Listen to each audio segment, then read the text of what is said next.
Welcome to another position ranking, and today I'm doing my top 15 second basemen in modern MLB history. Second base is an underrated position that might not require the arm strength of a shortstop or third baseman, but it does require accuracy, quick reflexes, a wide range of motion, the ability to get rid of the ball quickly, and a smooth, fluid motion for turning double plays. It's definitely a lot harder than professional second basemen make it look. But to be one of the greatest, they also have to be able to hit. And today we're going to be talking about the most elite second basemen, most of whom could field and hit at a high level, and some with big power. Many on today's lists are in the Hall of Fame, and the ones who are not probably should be. But let's start with 10 quick honorable mentions. Dustin Pedroia, the 2007 Rookie of the Year and 2008 MVP, looked like a future Hall of Famer until injuries derailed his career. He still won 4 Gold Gloves and hit .299 for his career with 140 bombs, and was instrumental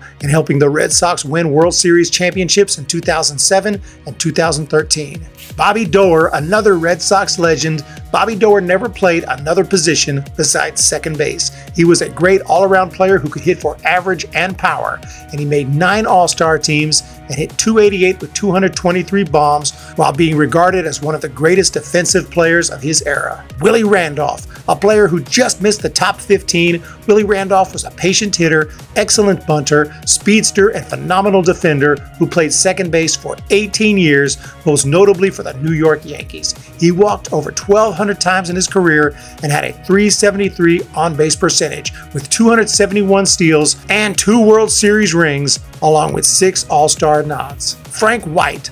Frank White had an incredible glove and could fly on the base paths while swinging a solid bat. He won 8 Gold Gloves and made 5 All-Star teams. White had some pop as well, crushing 22 home runs in back-to-back seasons, and was also clutch in the big moments, winning the 1980 ALCS MVP, crushing a home run in the '85 World Series, and even hitting a deciding home run in the 1986 All-Star Game. Bill Mazeroski. Despite being a Hall of Famer, Mazeroski didn't quite make my top 15, but defensively he was absolutely exceptional. He broke an MLB record for career double plays at the position, but is mostly remembered for an offensive moment, the iconic walk-off home run in Game 7 of the 1960 World Series. Tony Phillips, one of the best players to never make an All-Star team. Tony Phillips was one of the most versatile players in the league, with the ability to play defense, steal bases, and get on base. He even hit 160 career home runs, including 27 in 1995. Despite all he did to help his teams win games, Phillips was underrated during and after his career, never receiving any single significant award. Ian Kinsler, a 5-tool talent who could crush the baseball and play elite defense. Ian Kinsler made 4 All-Star teams and won 2 Gold Gloves, mostly for the Rangers and Tigers. He's one of just 16 players with multiple 30-30 seasons in which he crushed 30 bombs and stole at least 30 bases. Nellie Fox. Nellie Fox had world-class hand-eye coordination and came to the plate 10,351 times in his career, striking out just 216 times, an unbelievable statistic. He was also a slick fielder and won a Gold Glove the first year it became an award, playing for the Chicago White Sox. He went on to win 2 more Gold Gloves and even won an MVP in 1959. Joe Gordon. Hall of Famer Joe Gordon played for the Yankees and Indians, and he was one of the most powerful second basemen in MLB history when he retired, with 253 bombs. He was a 9-time All-Star and also helped the Yankees to win 4 world titles. He was also a member of the last Cleveland team to win a World Series back in 1948. Chase Utley. 16-year MLB star Chase Utley was a major piece of the Philadelphia Phillies teams of the 2000s and early 2010s, and he helped them win a World Series title in 2008. During his peak, from 2006 to 2010, he made 5 straight All-Star teams and was one of the better players in the game, hitting for average and power while playing excellent defense at second base. Now let's jump in to the top 15. Number 15, Lou Whitaker. Coming in at number 15 is a 5-tool player who did almost everything well for 19 years. Sweet Lou Whitaker. He was insultingly thrown off the Hall of Fame ballot after receiving less than 5% of the vote in 2001. With 2,369 hits and 244 bombs. He may have not hit the major milestones, but he helped his team win games for 19 years, all for the Detroit Tigers. He won a Rookie of the Year award, was a 5-time All-Star, 3-time Gold Glover, and even won 4 Silver Sluggers. His career WAR, on Baseball Reference, is better than Reggie Jackson, Derek Jeter, and Tony Gwynn, among many other Hall of Famers. He also had over 1,100 career walks and an impressive .363 career on-base percentage. He was a key member of the world champion 1984 Detroit Tigers, and the team retired his number in 2022. Number 14, Robinson Cano. Up next is Robinson Cano, a smooth-fielding, power-hitting second baseman who crushed 335 career bombs, hit over 300 for his career, and made 8 All-Star teams. Unfortunately, he also failed not 1, but 2 steroid tests and was suspended for an entire season in 2021. But he still has to make the top 15 as one of the greatest second basemen to ever play. He hit .297 with the Yankees in 2005, finishing second for the Rookie of the Year, and then the next year became an absolute superstar, hitting .342 and making his first All-Star team. In 2009, he crushed 25 bombs, helping the Yankees reach the playoffs, and they went on to win it all that season, and Cano won his first and only ring. He finished his career with 2,639 hits and also won 2 Gold Gloves with the Yankees. Cano was considered the best second baseman in the game for about a decade. He never won an MVP, but finished in the top 10 6 times. Statistically, Cano had a Hall of Fame career, but with 2 failed steroid tests, there's no way he can get voted in, with players like Bonds and Clemens still on the outside looking in. Number 13, Jeff Kent. Coming in at number 13 is the 2000 MVP, Jeff Kent, who is still the record holder with the most home runs as a second baseman, with 354 bombs at the position. Kent played for 17 years in the league, but never really became a huge star until he was traded to the San Francisco Giants from Cleveland and hit 29 bombs in 1997. From there, he continued to consistently hit at least 20 home runs per season. He accomplished this feat 12 times in his career and got up to 37 in 2002, a season in which he helped the Giants get to the World Series. He could also hit for average, hitting .290 in his career. In his MVP season, he hit .334 with 33 home runs and 125 RBIs. Although he never won a Gold Glove and isn't considered an elite defender, Kent did make most of the routine plays, and each season he would make multiple spectacular plays. But his best skill set was definitely his bat, and he won 4 Silver Sluggers and made 5 All-Star teams, and was a solid postseason performer, smashing 3 bombs in the 2002 World Series and 3 more for the Astros in the 2004 NLCS, including a walk-off in Game 5. Unfortunately, his team lost both fall classics, but he did play for the '92 Blue Jays, who went on to win the World Series, although Kent was traded to the Mets before the postseason. Kent is definitely up there among the greatest hitting second basemen of all time and deserves a plaque in Cooperstown, but after 10 tries, he failed to gain the votes necessary for election. Number 12, Bobby Grich. Up next is another Hall of Fame snub, a vastly underrated player who made 6 All-Star teams and won 4 Gold Gloves. His name is Bobby Grich, and when comparing Grich to other second basemen, he is one of the greatest of all time, but gets nowhere close to that type of respect. He had an incredible ability to work a walk and was one of the best defensive second basemen in the game. He did have some power, but only hit more than 20 home runs twice, which prevented him from entering into superstardom. However, he worked at least 75 walks 9 times in his career and retired with a .371 on-base percentage. Defensively, he was probably the best in the game for a 5-year period. Although he only had 1,833 hits in his career, he also had over 1,000 walks. He got on base however possible and even led the league one year with 20 hit-by pitches. But because voters don't do any research and just look at the name and then vote, Grich did not even get the 5% required to stay on the ballot more than 1 year. He received just 2.6% of the vote. Number 11, Roberto Alomar. Up next is Hall of Famer Roberto Alomar, one of the greatest second basemen to ever play the game.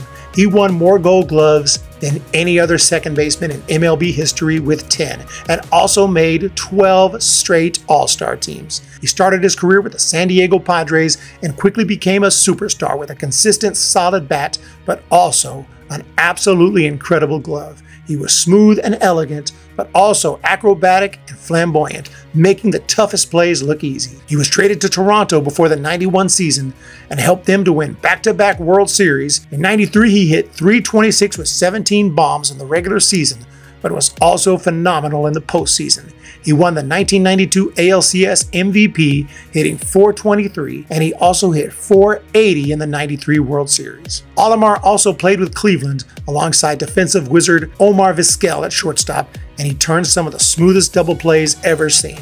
He retired with an even .300 batting average, 210 homers, and 2,724 hits. Alomar was elected to the Hall of Fame on his second ballot, perhaps losing some votes due to a controversial moment when he spit in an umpire's face. Later, during retirement, he was fired and banned from MLB due to sexual harassment allegations, but his plaque will remain in Cooperstown since they do not retroactively ban players, at least not yet. This is a huge topic for another video, but despite the controversies, Alomar is still one of the best second basemen ever. Number 10, Craig Biggio. Craig Biggio had a 20-year MLB career, all with the Houston Astros, and accumulated 3,060 hits. He started his career as a catcher in 1988 and then played a little outfield before moving permanently to second base in 1992.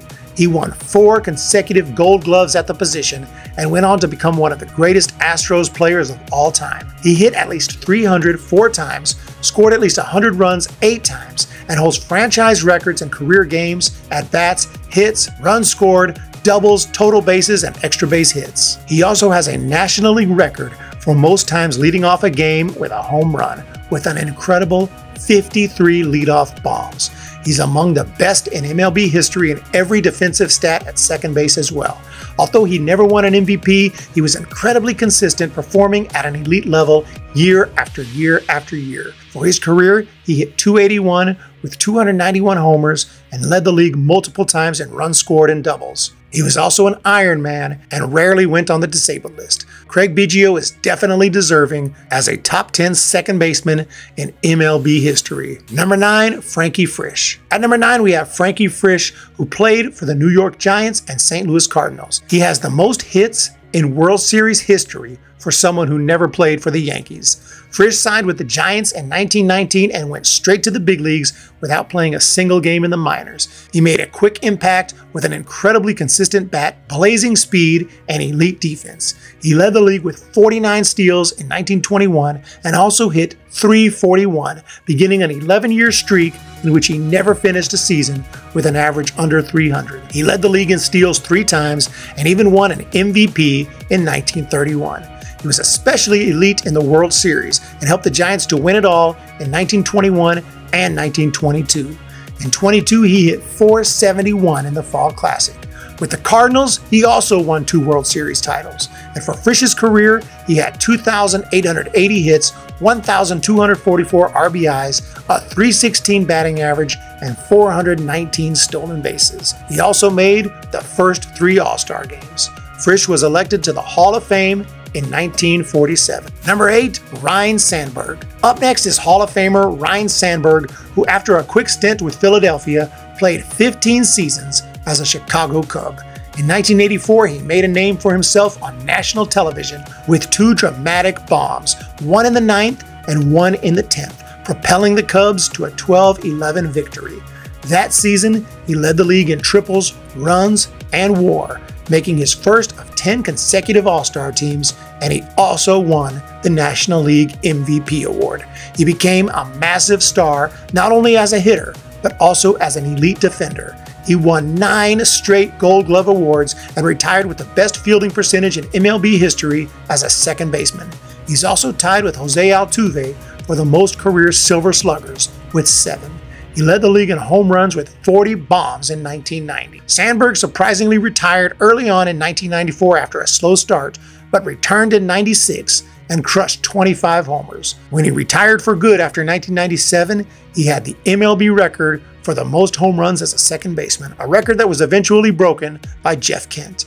Sandberg was somehow snubbed on 2 ballots before being elected to the Hall of Fame in 2005. Number 7, Jackie Robinson. Up next is the legendary Jackie Robinson, who is most famously remembered for breaking the color barrier and becoming a national hero and civil rights activist. However, he was also one of the greatest second basemen to ever play baseball. He didn't make his MLB debut until he was 28 years old. but made the most of an 11-year career. Robinson used his incredible speed, plate discipline, quick swing, and elite defense to propel the Brooklyn Dodgers to 6 World Series appearances and a championship in 1955. He won the Rookie of the Year award in 1947, stealing a league-leading 29 bases with a .297 average. In 1949, he was simply the best in the game with a .342 average, 37 steals, 16 bombs, and 124 RBIs, all while playing excellent defense at second base, and he won the MVP that season. Robinson made 6 consecutive All-Star teams and led the league in multiple offensive categories throughout his career, despite dealing with on-field abuse and racism, especially in the early stages of his career. Unfortunately, he played just 11 years, so his all-time totals are not overly impressive, but Robinson was still a Hall of Fame caliber player and was elected to the Hall in his first year on the ballot in 1962. Number 6, Rod Carew. Up next is Rod Carew, who played primarily second base from 1967 to 1978 with the Minnesota Twins. He moved to first for the latter part of his career with the Angels and continued to be a great player, but his best years were in Minnesota. Carew was an incredible all-around talent who could hit, defend, and run. He started his career with a bang in 1967, winning the Rookie of the Year award with a .292 average and .341 on-base percentage. By 1969, he was a superstar, leading the league with a .332 batting average. He led the AL in batting average in 7 separate seasons, maxing out at an incredible .388 mark in his MVP season of 1977. He also led the league in on-base percentage, OPS, hits, and runs that year. Overall, he picked up 3,053 hits in his career, 353 stolen bases, and over 1,000 RBIs. But what's most impressive is that he made the All-Star team every single season of his career except the final one. And since he played for 19 years, that means he made 18 consecutive All-Star games. He received over 90% of the vote on his first ballot, becoming a Hall of Famer in 1991. Number 5, Charlie Gehringer. Coming in at number 5 is an underrated Tigers legend who played his entire career at second base, Charlie the Mechanical Man Gehringer. In the 1930s, he was a massive star, and he played every single inning of the first 6 All-Star games. During his 19-year MLB career, he had 7 200-plus hit seasons, 7 100-plus RBI seasons, 181 steals, 184 homers, and 2,839 total hits. In 1937, he led the league with a .371 batting average, taking home the AL MVP. He was a pivotal member of the 1930s and early 40s Tigers teams that won 3 pennants. In the 1935 World Series, he hit .375 with 4 RBIs, helping the Tigers to a world championship. In addition to his incredible bat, he was one of the greatest fielding second basemen of all time. When Gehringer retired, he was number 1 in double plays turned as a second baseman. He is still second all-time in assists and 6th in putouts. Gehringer is 53rd on the all-time list, counting all players, not just second basemen, with an 84.7 career WAR, better than many well-known all-time greats like Joe DiMaggio, Ken Griffey Jr., and Nolan Ryan. He might be the most overlooked great player in MLB history, and he comes in as the 5th greatest second baseman of all time. Number 4, Joe Morgan. An unlikely future Hall of Famer in high school, Morgan received no offers from MLB teams and ended up playing college ball at Oakland City College. He was signed by the Houston Colt 45s and given a $3,000 bonus. He impressed in the minor leagues with stellar defense and a consistent and patient approach at the plate. Morgan made his big league debut in 1962 with the Colt 45s. In 1965, they became the Houston Astros, and Morgan led the league with 97 walks, finishing the season with a .373 on-base percentage, 14 home runs, and 20 stolen bases. In 1966, he made his first of 10 All-Star teams and just kept getting better. He was traded to the Reds before the '72 season and became an absolute superstar in Cincinnati, winning 5 straight Gold Gloves and consecutive MVPs, each corresponding with a World Series championship. He drew walks like no one else, rarely struck out, and also brought along some power with him, averaging 22 home runs per season for a 6-year period. In 1976, he led the league in on-base percentage, slugging, OPS, and OPS+. He returned to Houston in 1980 and helped them make the playoffs, leading the league with 93 walks.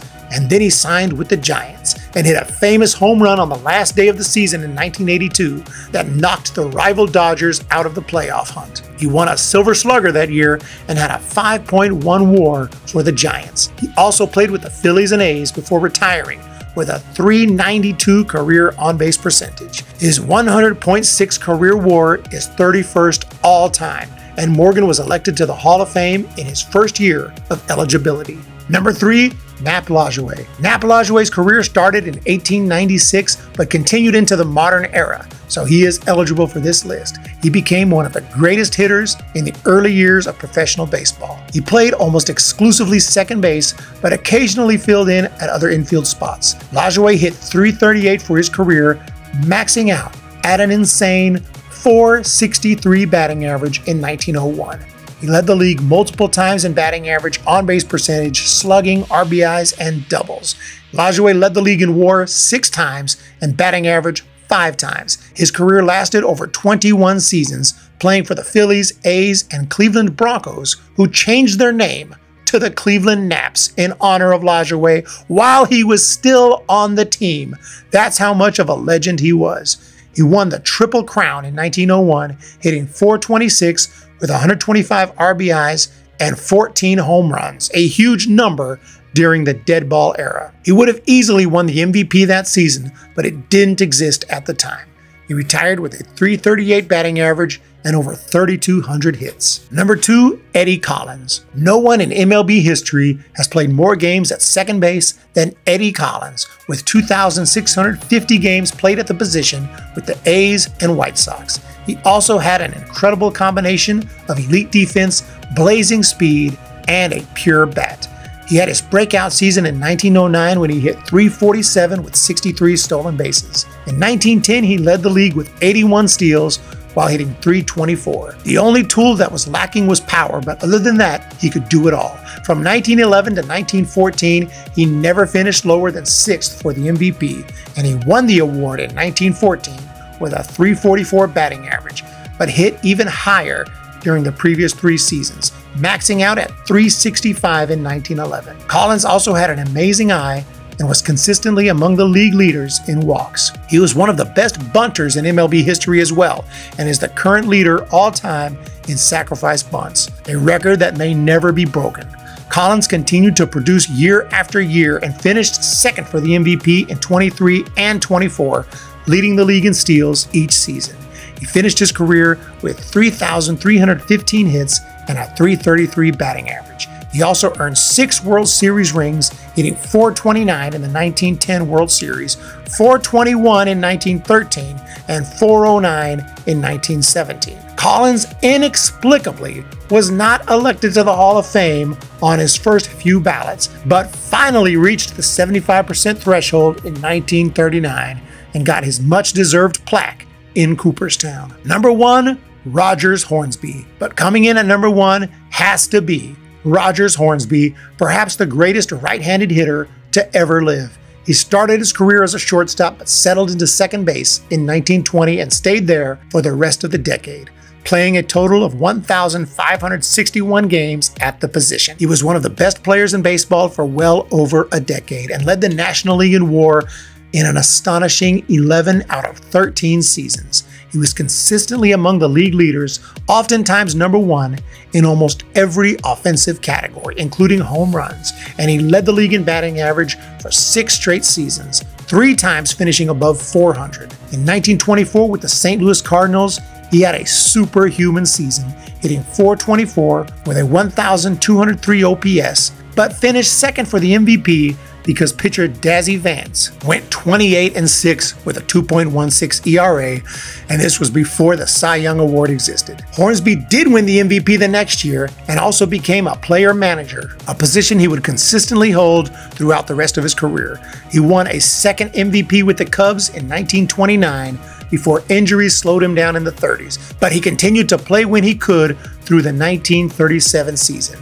Hornsby retired with 2,930 hits, 301 home runs, and an insane .358 batting average. His career OPS was over 1,000. He did not have a reputation as the nicest guy, but his talents on the field cannot be denied. And based on the decade of the 1920s alone, he has to come in as the greatest second baseman in MLB history. And that's going to do it for today's video. Let me know your thoughts in the comment section below, and look forward to the next one, which is going to be even tougher when I try to rank the top 15 shortstops in MLB history. Hit that thumbs up if you enjoyed the video. Thank you guys so much, and we will talk to you in the next one.